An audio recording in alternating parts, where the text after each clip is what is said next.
Hoje nós vamos falar da importância do esporte adaptado. Ei, Júlio, tudo bom? Wallace, Paola, Oliveira. Ei, Paola, tá boa? Hoje nós vamos falar, gente, da importância do esporte adaptado. Eu, como pessoa com deficiência, sofri acidente em 91, com 23 anos, e fiquei tetraplégica. Eu imaginei, eu que era esportista, que nadava, era uma pessoa que fazia muita ginástica, era uma pessoa que fazia balé clássico durante 15 anos, lutei karatê. Então, eu fui uma pessoa que sempre fui ligada a esportes, né? Então, você imagina, 15 anos de balé, 15, muito tempo de karatê. Então, assim, de repente me acidentei e achei que nunca mais eu iria praticar esportes. E de repente eu percebi que na minha nova realidade existia o esporte adaptado. Então eu chamei para conversar aqui um grande amigo meu, que foi meu vizinho e que eu fiz uma matéria linda sobre ele, que eu vi um dia da varanda da minha casa um rapaz andando de bicicleta, a bicicleta, dirigindo as bicicletas, pedalando nas mãos, e era o Marcos Melo Júnior. Ele é um atleta paralímpico, palestrante, youtuber e também fisioterapeuta. Vocês vão conhecer ele, acho que vocês vão adorar. É um cara de muita garra e que compete mesmo pelo Brasil. Vocês vão ter orgulho dele, assim como eu tenho. Ei, Rejane, ei, Denise, beijo para todo mundo. Vamos chamar o Marco aqui.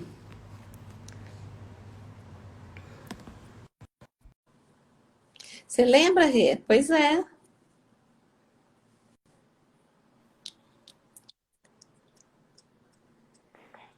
Ei, Marcos. Oi, Adriano, tudo bom? Tudo bom e você? Tô tranquilo, beleza. Pois é, que prazer estar conversando com você, porque tem um tempão que a gente está querendo conversar, né? E bater um papo e nunca consegue. É difícil da gente arrumar esses horários nossos, né? Acho que tá dando um pouquinho de eco na minha voz, não tá? Não, não tô escutando não. Tá não? Com eco não. Não. Ah, então tá bom. Marco, eu tava conversando aqui antes de você entrar, porque assim, eu te descobri de repente, vizinho, na época, né?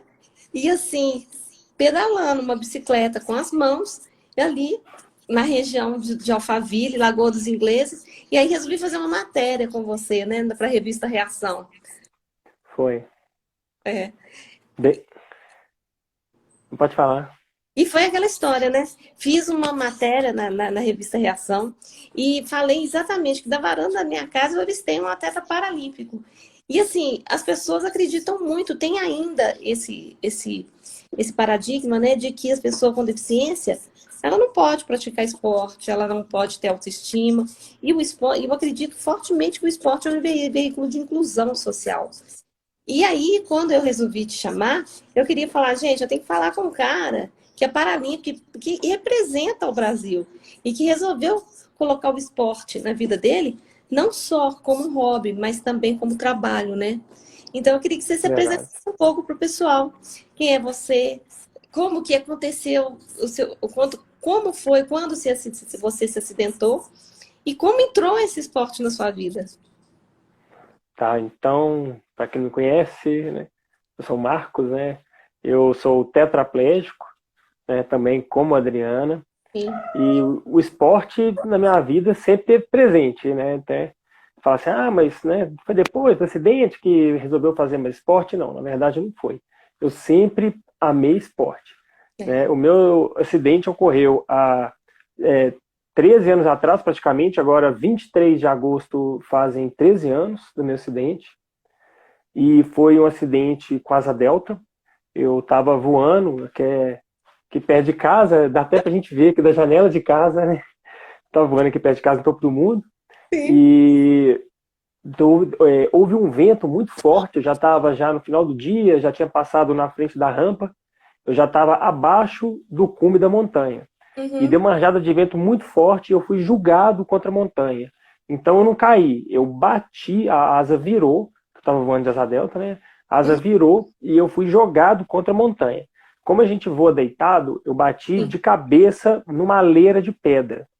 E foi daí que houve a compressão na minha cervical que ocasionou a tetraplegia, Sim. né? E como eu falei, foi um problema, né? Porque depois É, do meu muda, acidente, muda tudo. Eu falei, e agora? O que que eu vou fazer, né?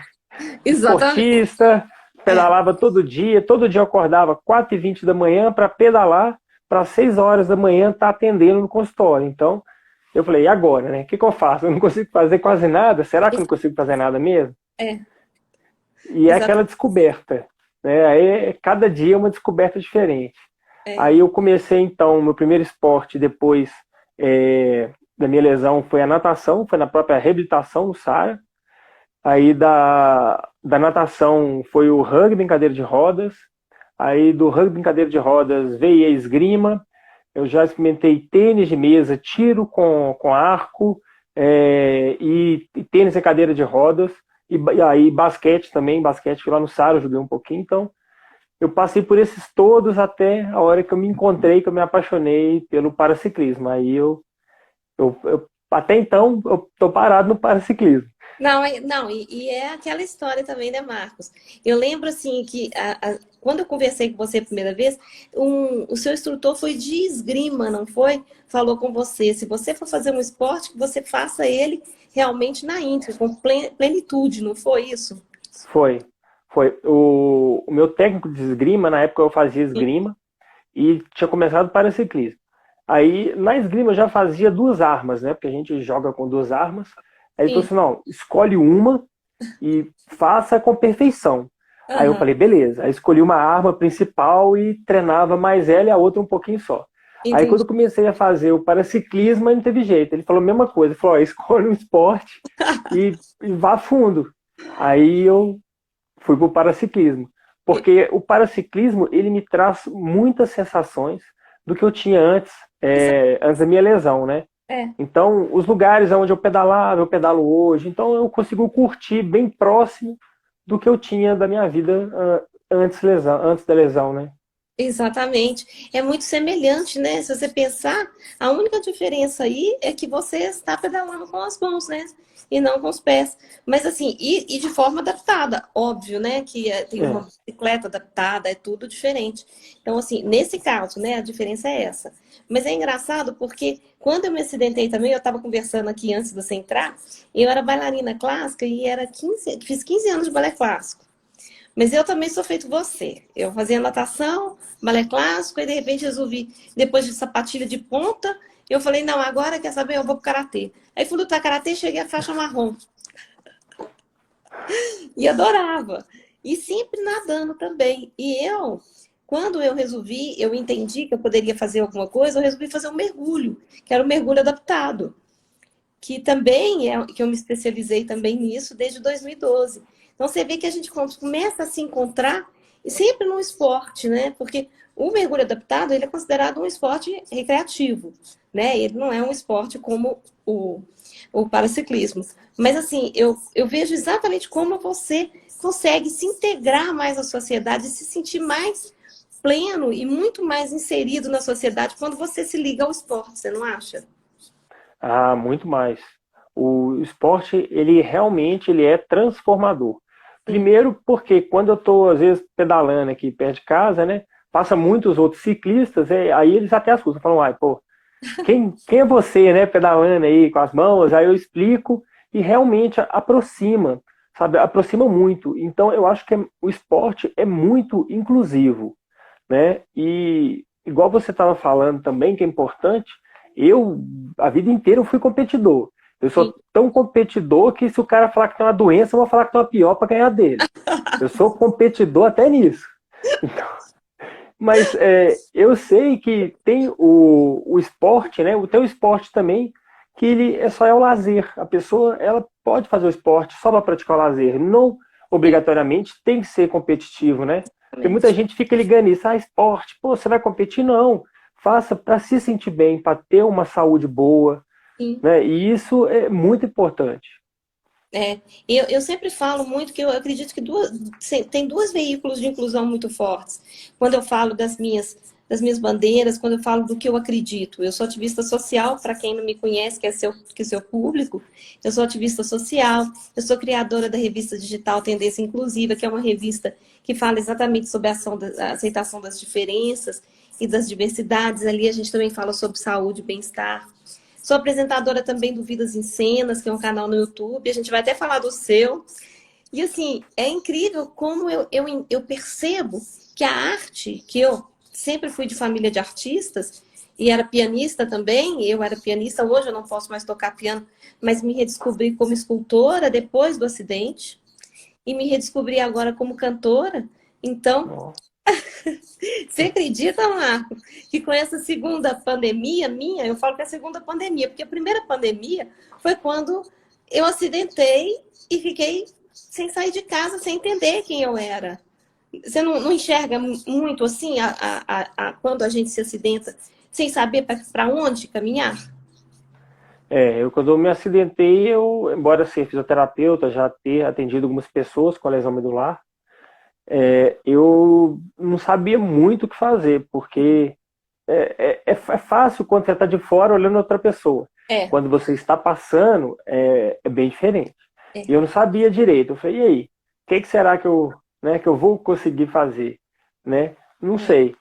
Aí eu ficava na dúvida. Eu acredito que eu fiquei foram 2 meses, praticamente mesmo, por um dia, não foram 2 meses, que eu fiquei na minha primeira pandemia, que foi o tempo que eu fiquei no hospital. Porque no dia que eu saí do hospital, a primeira coisa que eu fiz, o pessoal falou assim: ah, o que você quer fazer? Eu falei, quero ir pro shopping, ver gente, sair daqui.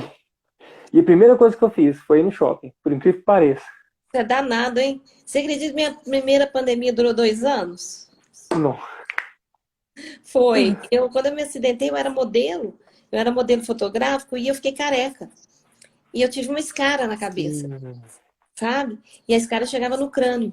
Então, aquilo foi uma coisa muito complicada para mim, porque primeiro eu não me reconhecia mais como mulher, né? E eu não tinha cabelo.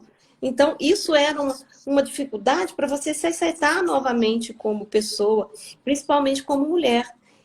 Então eu falo que a minha primeira pandemia foi essa. E aí, o que aconteceu? Eu comecei a esculpir. Nessa segunda pandemia, nós estamos aqui em casa novamente, estamos presos em casa novamente.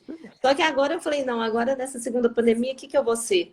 Essa segunda pandemia eu resolvi fazer aula de canto e tô formando um dueto aí como cantora. Então, a gente sempre vai se reinventando, né, Marco? Sempre, sempre. Isso eu sempre gosto de falar que se alguém tem alguma dúvida, né, que o ser humano é capaz de se adaptar a qualquer coisa, não tenha, porque nós somos, né, a prova viva disso, que a gente se adapta a, aos mais diversos acontecimentos da vida, né, do dia a dia, a gente vai se adaptando. É verdade, Marcos. Agora eu fico vendo assim, quando a gente fala sobre o seu esporte, você passou, feito você falou, você passou por vários esportes até você optar pelo paraciclismo. E qual que é essa diferença assim do paraciclismo convencional, entre aspas, do paraciclismo olímpico do paralímpico? Qual é a diferença? Você fala do paraciclismo mesmo, né? Isso. Não, a única diferença é que geralmente o paraciclismo, o competitivo, que vai ser o paralímpico, né, ele é. Você tem no meu caso, né, que pedala uma handbike, que é uma bicicleta que a gente pedala com as mãos. No meu caso, você precisa ter um equipamento melhor, você precisa ter um equipamento mais de ponta para ser competitivo, né? Porque senão qualquer bicicleta aí de mão, qualquer handbike, você consegue se divertir, né? E porque vou até explicar sobre um pouquinho sobre o esporte, porque o esporte é dividido, né? Tem as É isso que eu quero handbikes, saber. Aham. que são as bicicletas que a gente pedala com a mão. Tem a cycling, que são as bicicletas convencionais, geralmente quem é amputado de um braço, amputado de uma perna, consegue pedalar uma bicicleta convencional. Então Uhum. tem a cycling, que são bicicletas normais. Tem os triciclos, que são uma bicicleta normal, mas com duas rodas atrás, que é geralmente quem tem déficit de equilíbrio. E tem a tandem, que é aquela bicicleta que um vai na frente e outro atrás, que o deficiente visual vai atrás. Então, é, nós temos essas modalidades aí no Sim, paraciclismo. entendi. E aí, por exemplo, são caríssimas essas handbikes para esporte mesmo, não são? As competitivas são, Porque nosso país não tem nenhum fabricante. Né? Na verdade, nós temos um fabricante aqui, mas as bicicletas, em relação à competição, são bem aquém do que se tem hoje. Né? Hoje, uma bicicleta fabricada aqui pesa em média aí 32 quilos. Uma bicicleta importada top está na faixa dos 9, 9,5. Então, A diferença é imensa. é imenso. A diferença é imensa. É igual a É cadeira de muito rodas. grande.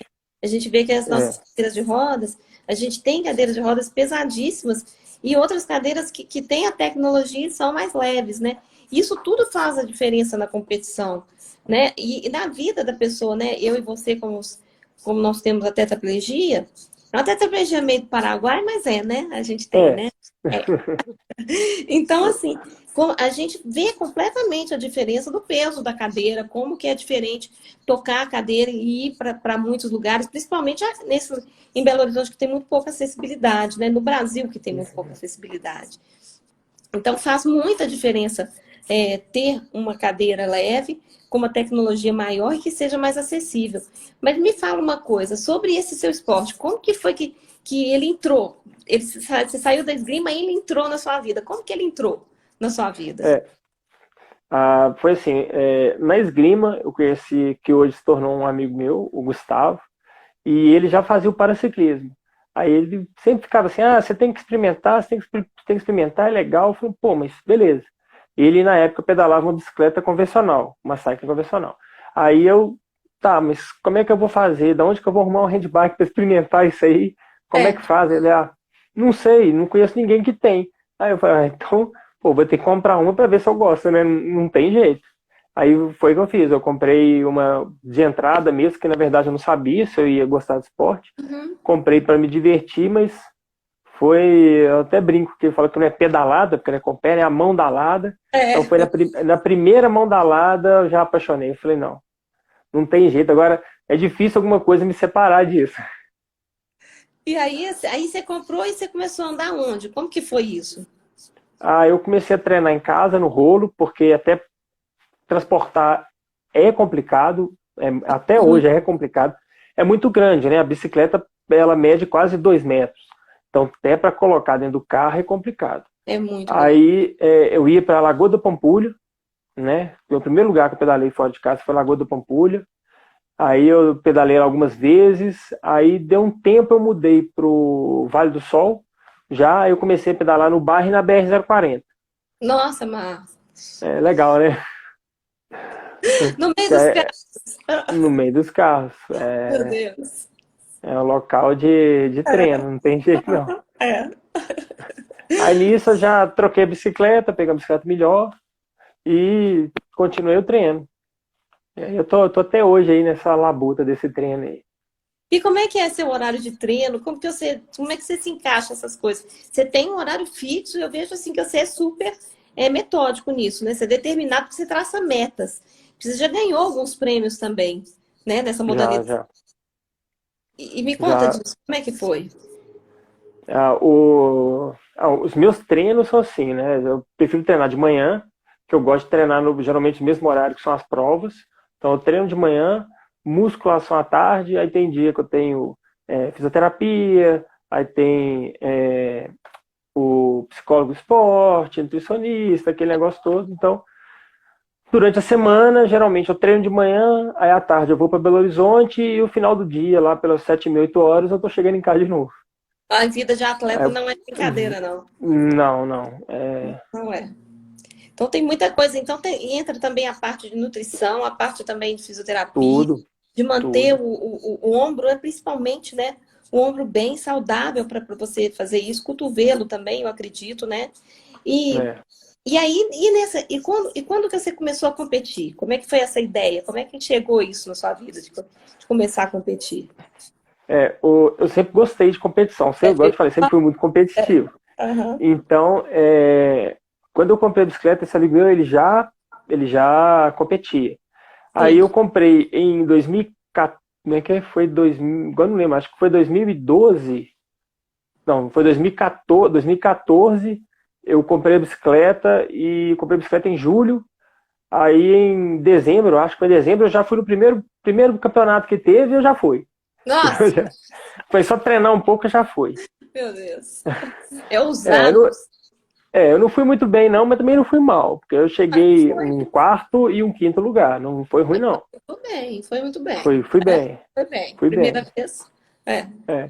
Aí eu continuei treinando, eu investi mais no esporte, que eu falei, troquei a equipamento e continuei a treinar mais e mais e mais. Aí, em 2015, eu já consegui ganhar uma prova. 2016, eu já fui já o segundo do ranking nacional. Aí, 2017, eu já fui campeão brasileiro e primeiro do ranking. Que legal. Parabéns. 2018, de novo, campeão brasileiro, primeiro do ranking. E ano passado eu fui vice-campeão, fui vice-campeão não, fiquei em segundo lugar no Campeonato Brasileiro. Nossa. E no ranking eu fiquei lá para baixo. É porque eu fui competir fora, eu fui Ah, participar da Copa do Mundo e do Mundial. Aí sim. eu fui classificado numa outra categoria. Com isso, até os pontos que eu tinha, eu perdi, entendeu? Por isso que Não. eu Como assim? Quando você foi classificado numa outra categoria, eles então colocaram você numa categoria que não dava para competir com o que você competia aqui no Brasil? Era isso? quando eu fui lá fora, o avaliador, porque a sua categoria é Uhum. baseada na sua função, né? Sim. É uma avaliação funcional que Ai, o avaliador faz, entendi. tá? Então, pelo que você tem de movimento, de força, ele te coloca em categoria. Só que o meu avaliador, ele ficou meio na dúvida ali qual que era. Então, quando fica na dúvida, eles colocam na categoria acima para Ah, ser justos com quem está na categoria abaixo, entendi. né? Não é que é justo com todo mundo, porque eu achei que não foi muito justo comigo, não, Não foi, mas, não. Não foi. E aonde mas que fazer o foi quê? esse? E aonde que foi Foi esse campeonato? a Copa do Mundo foi na Itália e o Mundial foi na Bélgica. Então, se você pensar bem, olha que coisa interessante que eu estava pensando aqui. Como que o esporte realmente integra? Além de tudo, você viajou muito por conta do esporte também. E conheceu outros lugares, né, Marcos? Já aqui mesmo está a Mônica Monstrinha, também é campeãzíssima aí da esgrima, na época da esgrima, está aqui também. Ah, ela É, até estava ele falando sniff, sniff, porque você saiu da esgrima. foi, né? Mas, gente, eu morro de saudade, viu? Mônica, saudade demais de vocês. Eu fico doido para poder rever muito. Eu fiz muitos amigos na esgrima, muitos amigos. Eu também competi por muito tempo e só saí mesmo porque eu não estava aguentando É, a esgrima com o paraciclismo. Na verdade, meu corpo não estava aguentando. Era entendi. muita coisa. É muita Mas coisa. eu morro de saudade, né?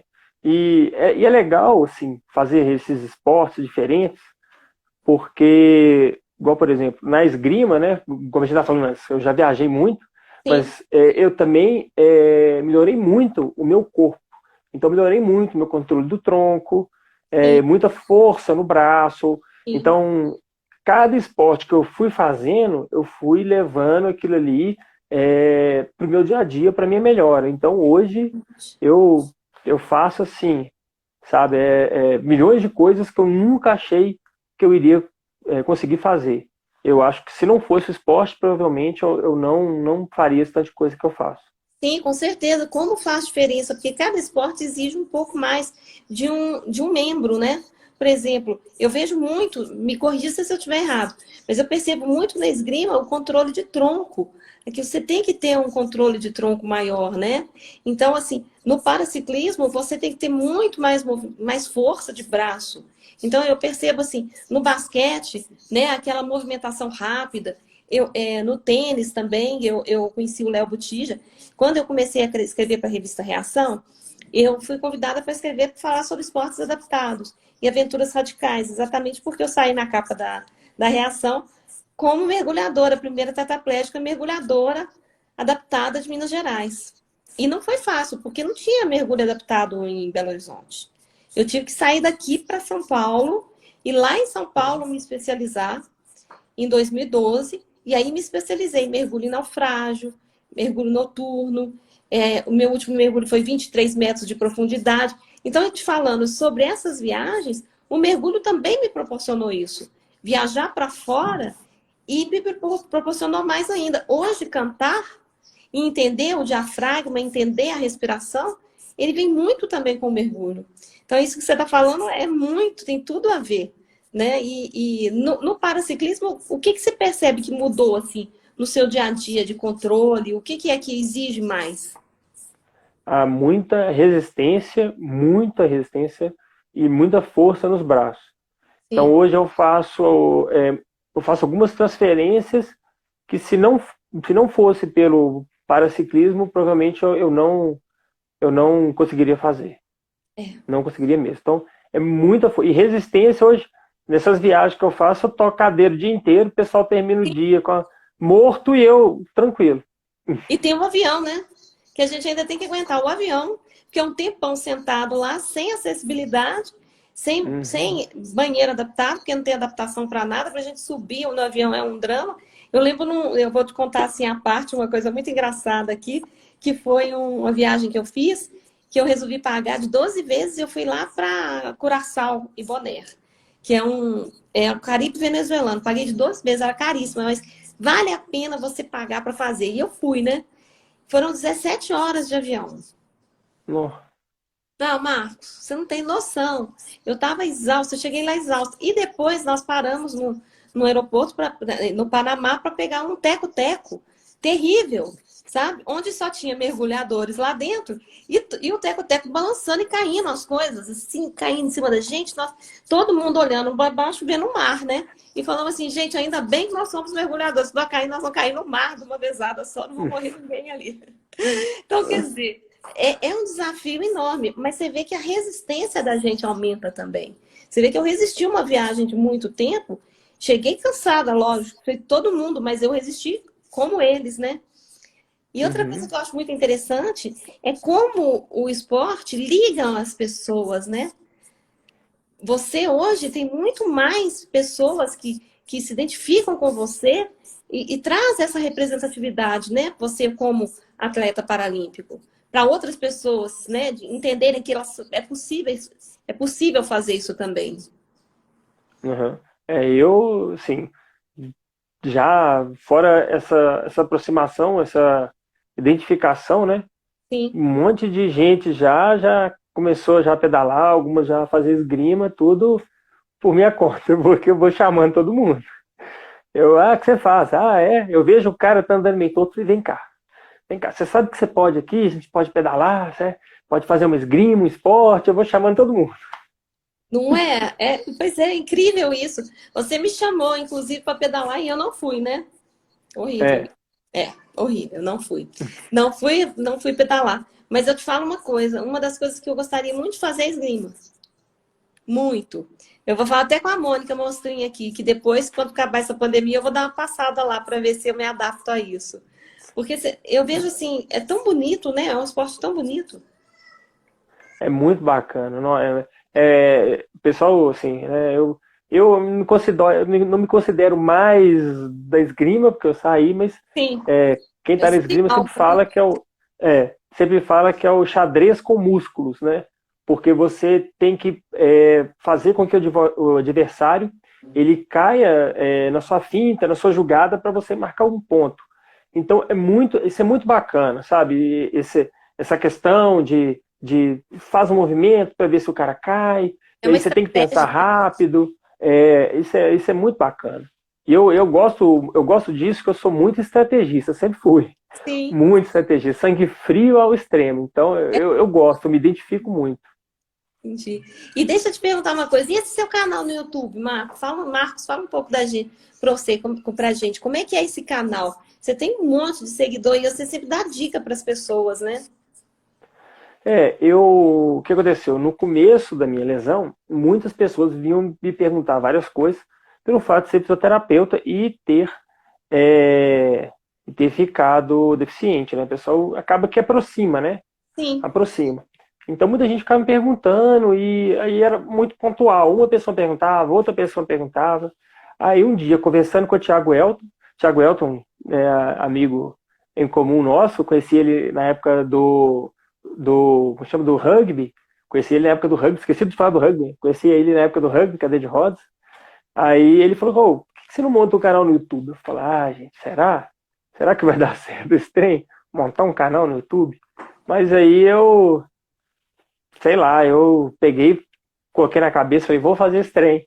E comecei, desde então, tô no canal aí tô tentando sempre ajudar as pessoas, né? A ideia sempre é ajudar as pessoas a chegar ao maior número de pessoas, a ajudar a chegar a informação ao maior número de pessoas para que fique mais fácil, né? Para que a vida das pessoas se torne, eu acho que tão leve quanto a mim. Então eu sempre tento Sim. ajudar. Eu falo muito que quando como eu te falei, eu sou ativista social e você sabe disso, né? Me ingressei na política como primeira mulher candidata a vice-governadora do estado de Minas Gerais e é levando essa ideia mesmo, né? De levar para as pessoas aquilo que eu tenho também, né? De leveza, de qualidade de vida que eu posso ter adquirido por conta de alguns privilégios e que outros não. Então, eu acredito que é muito importante a gente passar isso para as pessoas. E eu vejo que no seu canal você passa exatamente isso. Algumas dicas de como fazer transferência, algumas almofadas que são importantes, como limpar a cadeira de rodas, como fazer tantas outras coisas que às vezes, olha, só para você ter uma ideia, eu levei muitos anos, Marco, para entender que eu tinha que limpar a cadeira, que lubrificar a cadeira, a rodinha. Você acredita um negócio desse? Há muitos anos, porque ninguém me falava isso. Entendeu? Então, você só vai entender depois que alguém fala. Então, é que eu acho que é aquela história da importância da representatividade, né? Que a pessoa se espelha no semelhante e fala: olha só, ele está me passando uma dica que eu não sabia e que parece que é tão óbvio, mas não é óbvio. Para algumas pessoas, não é. E você, como fisioterapeuta, você já tinha esse conhecimento e depois, estando na pele, né, no outro lado da fisioterapia, você já estava passando por isso e mostrando exatamente esse seu conhecimento no canal. Hoje em dia eu falo que a minha fisioterapia, infelizmente, eu não dou conta mais de atender. Eu já tentei, mas eu não dou conta, eu não tenho força muscular para isso. Sim, Embora eu ser forte, né, para pedalar, mas infelizmente para é diferente. atender eu não consigo. É uma dificuldade bem maior. Então eu É. não consigo, infelizmente. Então, Uhum. às vezes, da fisioterapia, né, esse intuito de querer ajudar o próximo mesmo, que o que me fez largar 4 anos e meio de engenharia para me formar em fisioterapia, eu continuei isso com o canal. Foi do jeito que eu encontrei de ajudar as pessoas, foi através do canal. Sim. E tem as palestras também, não tem? Também tem as palestras. É. Várias e várias palestras Eu mesmo. sobre esporte, sobre a própria fisioterapia. Uhum. Eu acho que é tão importante, né? Quando eu criei o canal Vidas em Cenas, também foi nesse intuito. Na verdade, ele é um pouco diferente, quer dizer, bem diferente do seu, né? Ele já é um canal que fala sobre ação social e sobre invisibilidade social. Falar daquelas pessoas que têm ações sociais nobres e que são invisíveis à sociedade. Tá? Entrou até a Mônica aqui do CAP, da Casa de Acolhida do Padre Eustáquio, que são as crianças com câncer, né? Que tem um câncer adolescente. Então, assim, outro dia nós fizemos uma live com ela e o tanto de coisa que agrega e mostra de ações sociais que a gente pode fazer. E como é que você está fazendo, mudando um pouco de assunto, como é que você está fazendo nessa pandemia? Para treinar? Porque as Olimpíadas foram adiadas, né? E assim, sem tempo determinado. Foram. É, Na verdade, até então foi marcado para julho do ano que vem. Mas se não tiver segurança, provavelmente, ou eles vão é, prorrogar talvez no final do ano, que eu acho que do ano sim, que vem não passa. sim. As provas internacionais todas esse ano já foram canceladas. As provas nacionais, quase todo o calendário também já foi cancelado. Tem a última prova acho que em novembro, se não me engano, foi adiado para novembro. E a gente não sabe se vai acontecer ou não, vai depender de como vai estar essa pandemia. Eu acho que não vai acontecer, não. Eu acho que Sim. não vai ter muita diferença, não. Então, com isso tudo que acontece, né? Eu estou evitando sair na rua, porque eu sou grupo de risco, É. né? Então, eu evito ao máximo, eu só saio quando não tem jeito. Não tem jeito, a gente sai, né? Fazer o quê? É. Tem que ir no supermercado, porque senão morre de fome. Mas É. a gente sai e é essencial, então eu treino em casa, treino no rolo. Na fisioterapia, desde o começo da pandemia, eu não estou indo, por causa do risco mesmo, né? Sim. Fisioterapeuta tem contato com várias pessoas, tem várias pessoas no local de atendimento, então eu não estou indo. Na verdade, eu não estou indo a nada. Eu fiquei em casa também, estou bem em casa, só treino no rolo, então eu treino dentro de casa mesmo, não tem muito o que fazer. Que coisa, né? A gente tá nessa, tem que esperar. Não É, tem opção, não, tem que esperar mesmo. E assim, me diz uma coisa, sobre esse negócio do esporte, do paradesporto. Incentivo no Brasil a gente não tem, né, Marcos? o incentivo aqui é muito difícil. Pequeno. É pequeno. Aqui, o que acontece? Como eu sou um dos terceiros do ranking nacional, eu tenho a Bolsa Atleta, né? Que Sim, é um programa federal, né? exatamente. Então, assim, são esse tipo de programas, né, de incentivo, não sei nem se é de incentivo ao esporte, acho que não é de incentivo. Às vezes eles falam que é de incentivo, mas eu não concordo muito, não. Mas tem esses programas que nos auxiliam, pelo menos não nos deixam totalmente desamparados, né? Porque é complicado, é pouco. E também, esse ano também eu estou participando do Bolsa Atleta Estadual. Então eu Sim. tenho o federal e tenho o estadual, né? Uhum. Mas é tudo por conta de resultados meus mesmo, né? Então eu corri atrás, né? Tive que comprar, igual eu te falei, comprar equipamento bom para poder ser competitivo e Exatamente. tal. E É. eu acho que o negócio tem que ser um pouco ao contrário, né? É difícil também de falar, tem que ajudar todo mundo, mas eu acho que pelo menos deveria ter, sim, algum tipo de auxílio para que as pessoas iniciassem no esporte, né? É. Porque é o grande problema nosso do país no esporte em geral, é a base. Nossos esportes de base, acho que tirando o futebol, É. é muito difícil, né? É muito difícil. Então, Exatamente. e para o esporte ainda é um pouquinho mais. Mais ainda, eu vejo muito assim, como você vê nas Paralimpíadas, quando foi aqui no Brasil, como foi uma surpresa para todo mundo, né? Poxa, olha só, o cara tá fazendo isso. Tem gente que é amputado, tem gente que tem menos movimento, e descobriram, abriu um leque assim para as pessoas de esportes que eles não imaginavam que existia. E você vê países, grandes países, que investem muito no esporte e que têm grandes atletas. Então, assim, o Brasil ele tem tudo grandes competidores, foi você mesmo e outros, que podem realmente levar o Brasil a ganhar muitos troféus e muitos títulos, e não é realmente valorizado. Então, eu acho que isso é um déficit enorme que nós temos exatamente na política para incentivo ao atleta.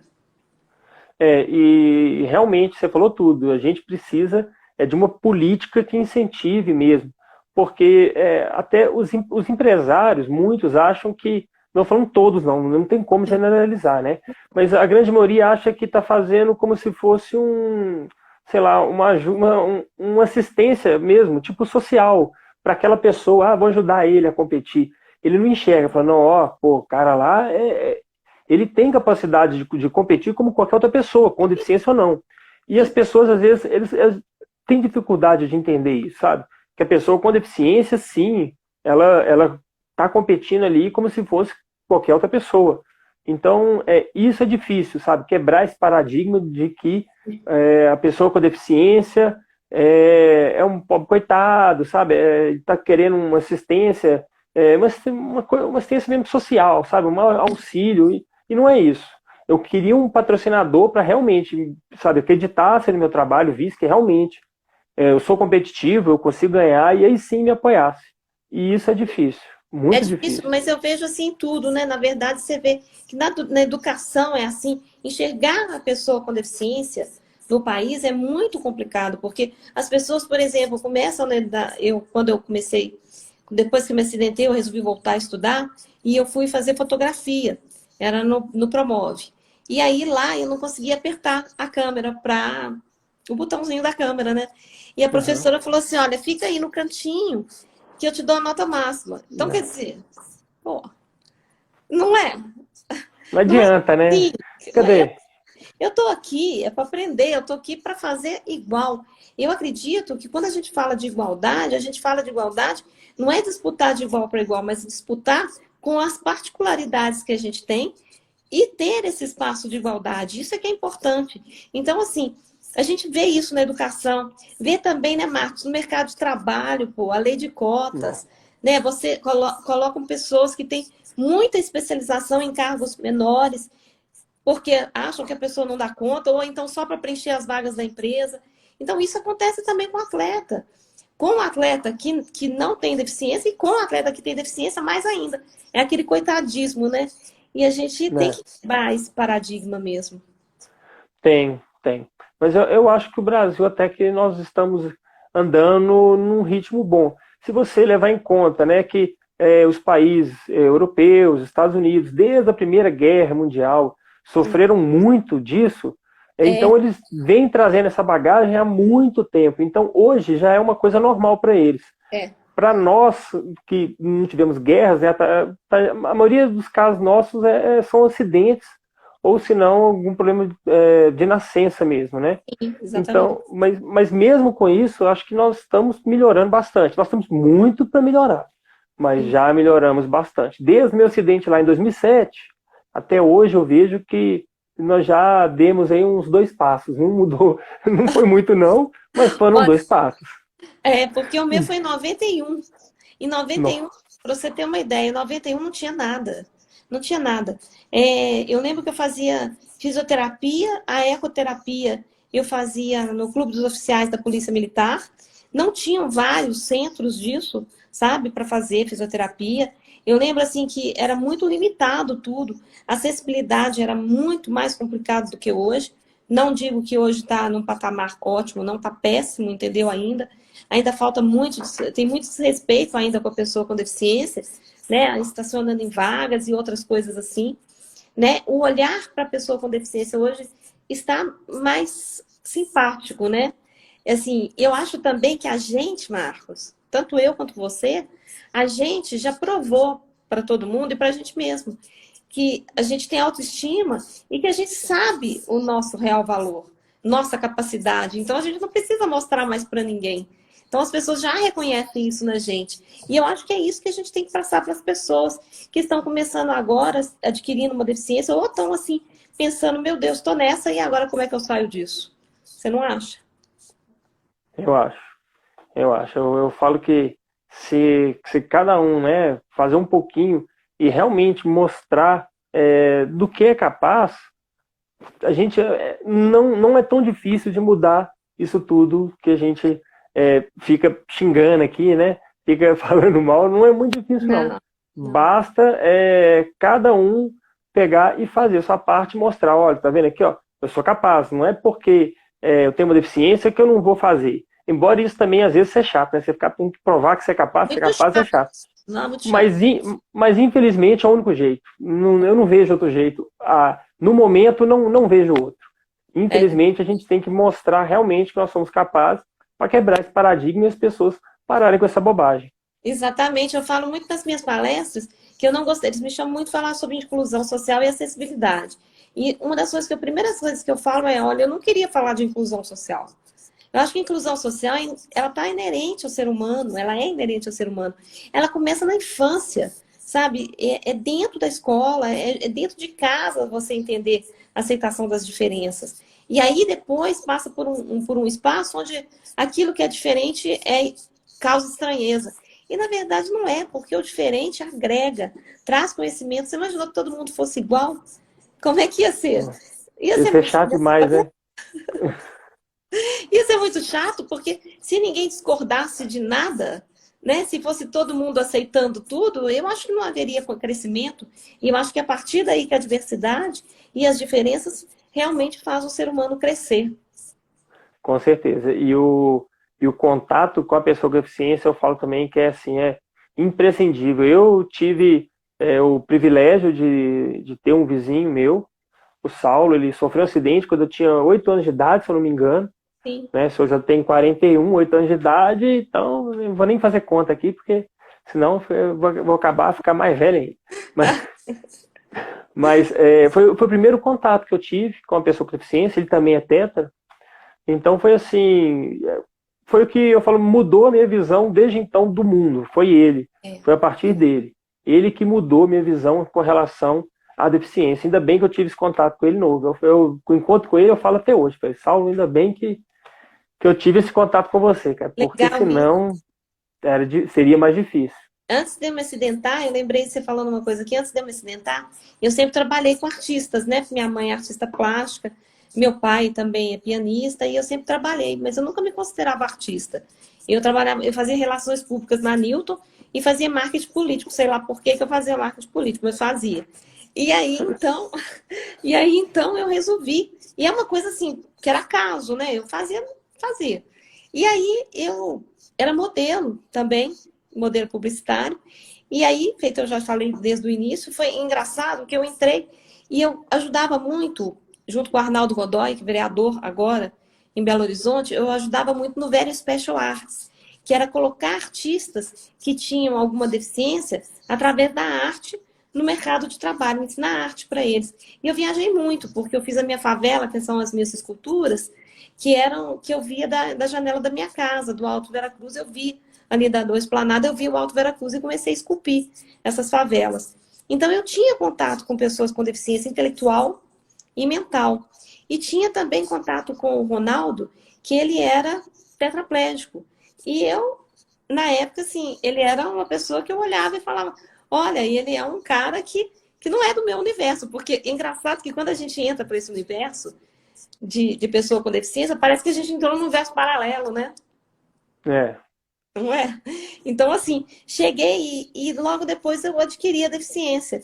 E aí, simplesmente, aflorou muito mais aquilo que eu já entendia das pessoas com deficiência e o mercado de trabalho, e a autoestima, e a capacidade, e a gente render isso sempre para melhorar. E não entender a gente como coitadinho, e não como pessoas reclamonas, né? Que a gente fica assim. É uma coisa que eu acho muito engraçada, que eu gosto muito, é quando as pessoas me chamam para ir a algum lugar e às vezes o lugar não tem acesso, sabe? Isso aí é péssimo eu falar, mas é verdade.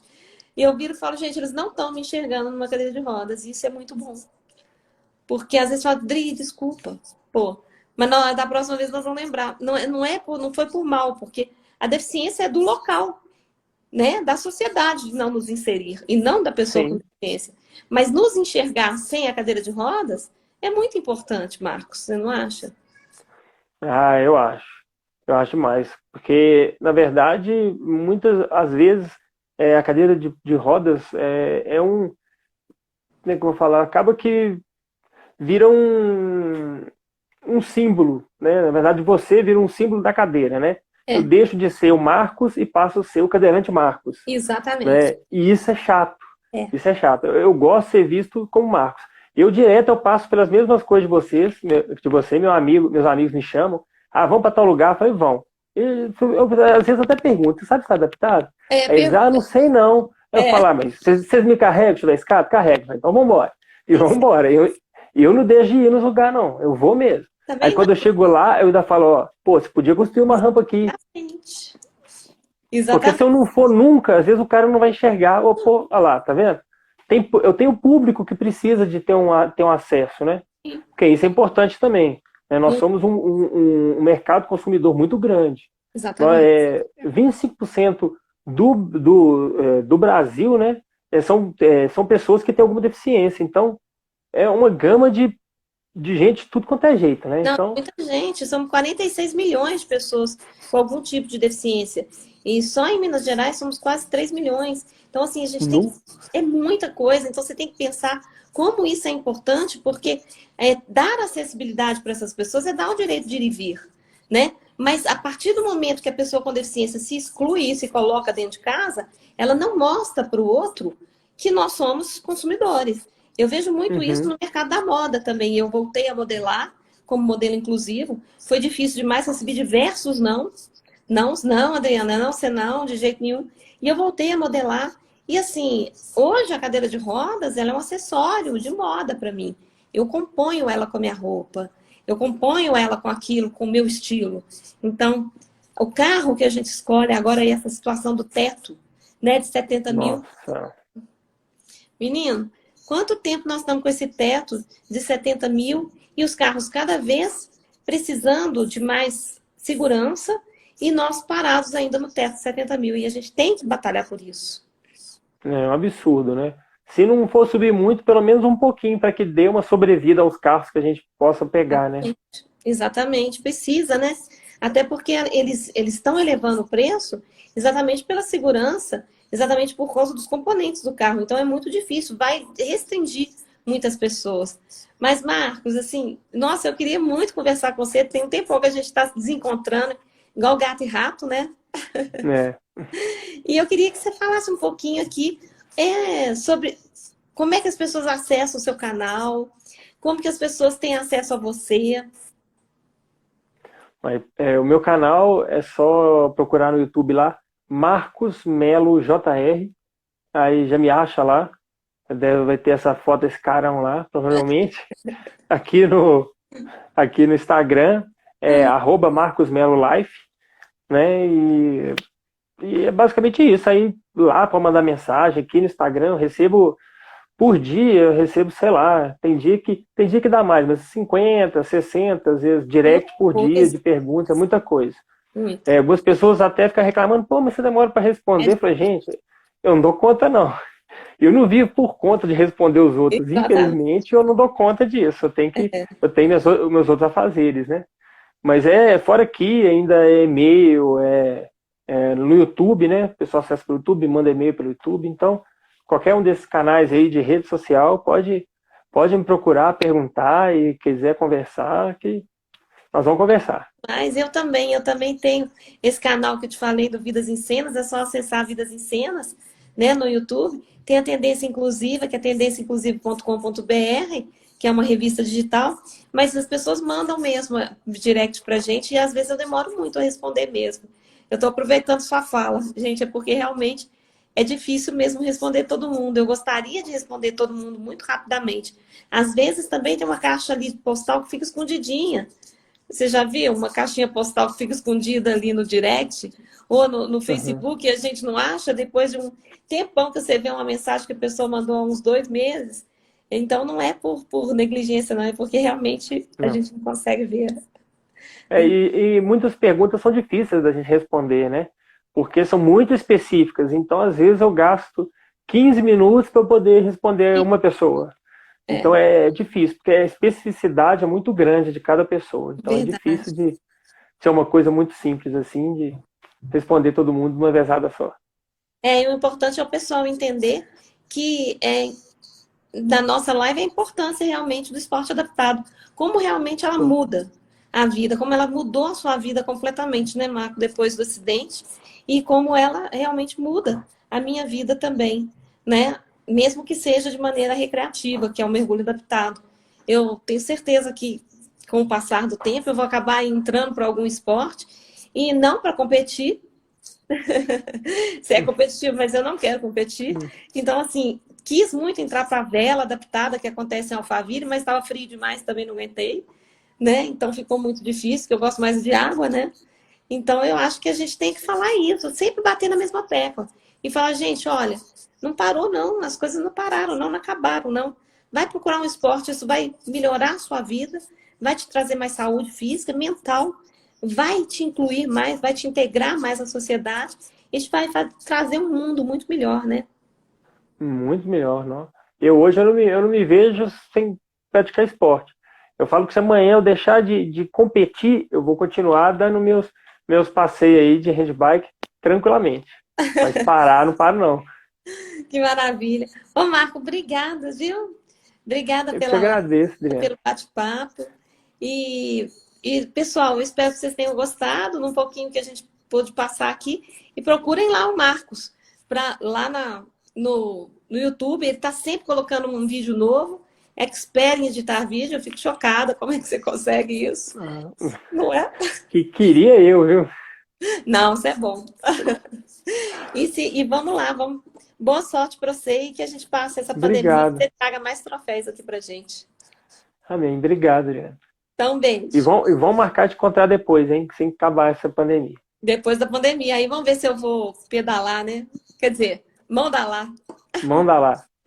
Tá bom. Um beijo. Tchau, Obrigada. tchau. Um beijo. Tchau, gente. Obrigada. Tchau. Tchau.